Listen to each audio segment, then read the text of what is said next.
Georgia Cranko has right-sided hemiplegic cerebral palsy. She uses this light writer to communicate.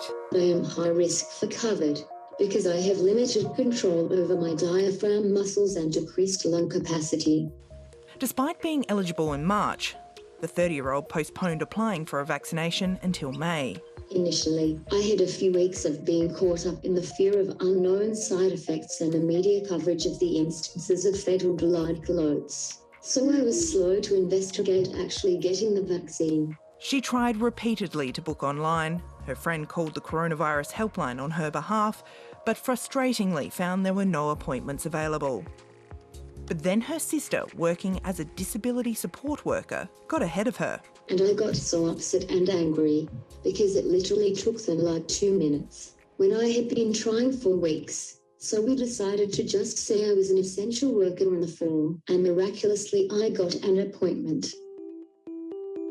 Since the rollout began more than 4 months ago, less than 9% of the more than 254,000 NDIS participants over the age of 16 are fully vaccinated. And in response to criticism for the slow rollout, dedicated vaccination hubs are being created. Residents in 6,000 disability care homes were among the first to be prioritised for a jab. But as of last week, government data shows that only a quarter of those NDIS recipients had been fully vaccinated. Service provider Able Australia supports about 150 people in group homes. The CEO says commercial providers were supposed to make the vaccines more accessible. From February to June, we didn't hear anything. And as of today, we've had 13 of our 76 residents in group homes in Tasmania offered their first vaccination. The majority of those have got it through their GPs, not the commercial partner. So what about those who are being paid to look after them? We know there is hesitancy. A survey of nearly 400 disability support workers found the majority were concerned about the safety of vaccines, and nearly 1 in 5 said they'd leave the industry if the jab became compulsory. Able Australia has more than 800 staff and volunteers across Victoria, ACT, Queensland and Tasmania, and says they work in a high-risk setting. What we have seen is that aged care has been singled out of the three of health, disability and aged care. This is a lever that the government has to pull. Employers cannot introduce mandatory vaccinations into a workforce. As an activist and creative, Georgia says she's one of the luckier ones to finally get an appointment next week.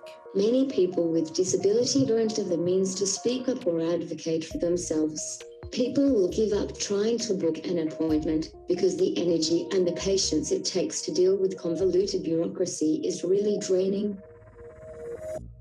So to explain it in really simple terms, the problem is that the people in 1A are going to die if the disease breaks out, right? So we need to make sure that people are safe first. So that means that people with disability, including disability acquired by age, the problem is not their age, the problem is that they have a disability because of age and they live in institutions.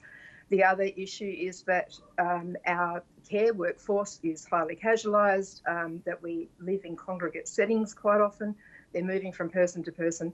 We need to have confidence about vaccination as well. We need Pfizer to be available for people over the age of 60 and not have any barriers around that, so that we've got 1A, we have everyone, Cabinet needs to make that decision because the TARGI's advice isn't likely to change. And we need to just have a really targeted focus. I think the Army being involved is perhaps good, maybe not as spokespeople, but, logistically, it's good that we've got some people who perhaps know what they're doing with logistics. All right.